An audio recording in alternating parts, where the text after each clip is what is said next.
I was married once. I remember the honeymoon, and I don't remember this being anything like a honeymoon. And so he said the honeymoon would last 3 months. And I said, okay, this is a different honeymoon. And after 3 months, your blood glucose level will return to the high levels, and you'll have to go back on insulin. So we waited 3 months. After 3 months, it was better. My average glucose level at the time was 87.5. My hemoglobin A1C was 4.5%. Doctor said, okay, Dwayne, we got 3 more months. 3 more months, he didn't even show up at the appointment. He left a message with the physician assistant. The physician assistant said, Dwayne, I have a message from the doctor. I said, oh, because I'm thinking, it must be bad news. The doctor didn't even show up. And she said, Dwayne, your readings they're phenomenal. Your hemoglobin A1C is 4.3%. She said, a non-diabetic can't get that low. I said, oh, okay, but that's good, right? She goes, oh yeah, it's good. I said, okay, so where's the doctor? She goes, well, he wanted me to tell you that you're still in denial.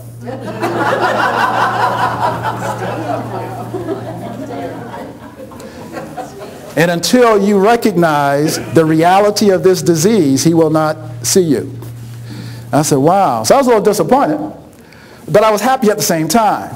So as I was leaving, the physician assistant said, yeah, Dwayne, my mother's diabetic. Do you mind telling me what you did?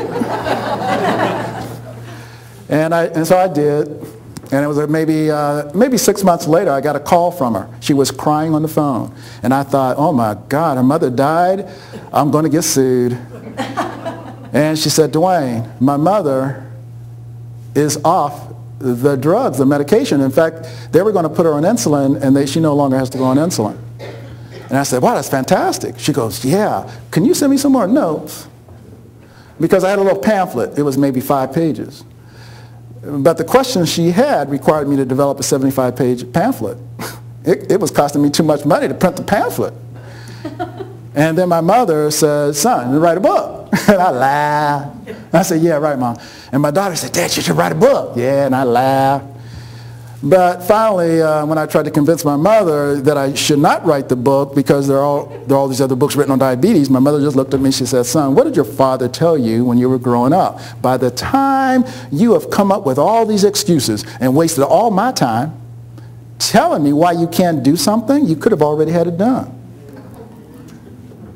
And again, I can't win that battle, people. It was easier to write the book.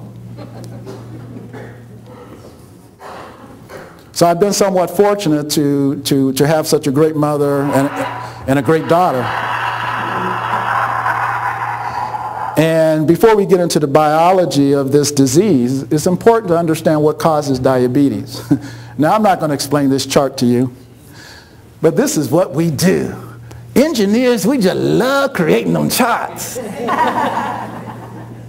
And so in engineering, we use different methodologies such as failure modes and effects analysis.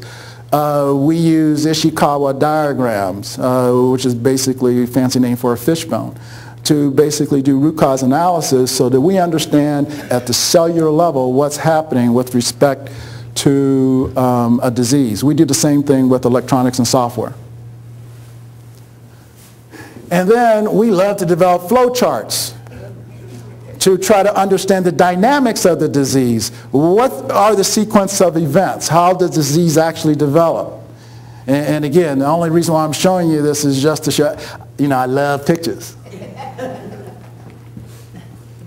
And, but from all of those pictures, and what's really important to understand is that, and I think everyone in this room knows, some of the key factors obviously are nutrition, exercise, your emotional health, your spiritual health, your lifestyle, and all of those are under our control. There are other factors such as your ethnic background, your family background, the healthcare system.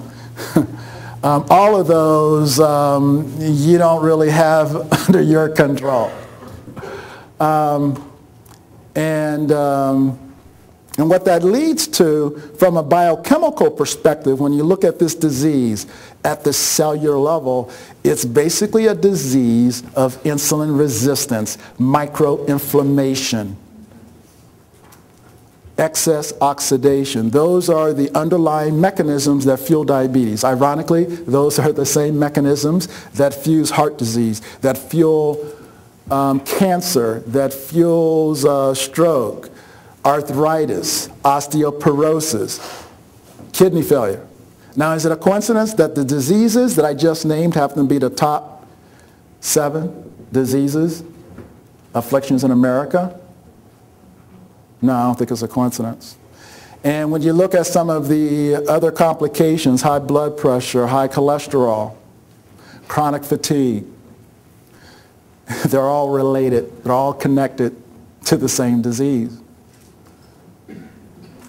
The good news is you can choose to be well or be sick. You have that type of control. But what is diabetes? There are 3 types of diabetes. Type 1 is the autoimmune disease, and actually that is the only diabetes, by the way. Type 2 was misnamed. They should have gave it some other name. Call it gobbledygook, doesn't matter. But by calling it type 2 diabetes, you connect the 2 diseases, and both diseases follow a similar protocol, drugs. And gestational diabetes is just a temporary form of type 2.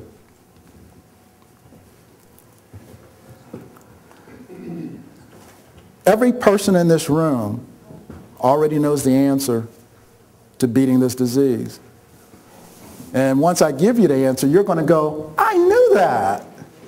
Because I'm going to take a wild guess and make the assumption that everyone in this room got to 8th grade. And in 8th grade science class, we were taught about the unit of life. The unit of life is a cell. And when that cell is happy, you're happy. And when you're happy, you're healthy. But when that cell is sick, guess what? You're sick. And you develop diseases. And what happens to a diabetic is the outer shell of that cell becomes damaged. It becomes inflamed. And the insulin receptors lose the ability to recognize insulin. If the insulin receptors cannot recognize insulin, then glucose can't get into the cell. So insulin acts like a key that opens up the garage door to let in the glucose. But if the key doesn't work, can't open the door. And if the door doesn't open, then the glucose backs up into your bloodstream and your blood glucose continues to rise. The pancreas then secretes out more insulin because it sees that your blood glucose level is continuing to rise. Consequently, most diabetics develop excess insulin within their bodies. And you can't produce energy. You're tired all the time. Your body is unable, not only is your body unable to absorb nutrients, your body can't get rid of the toxins from the chemicals that you're consuming. In addition to that, your cells lose the ability to communicate. It's a new science, maybe some of you have heard about it, glycobiology. And it talks about the ability of your cells to talk to each other, to communicate. And if your cells lose the ability to communicate, you're going to be sick. This chart represents the insulin glucose profile for a non-diabetic. When a non-diabetic eats food, their blood glucose level rises, then the insulin rises, but it all levels off somewhere between 80 to 100 milligrams per deciliter. In a non-diabetic's body, the glucose level continues to rise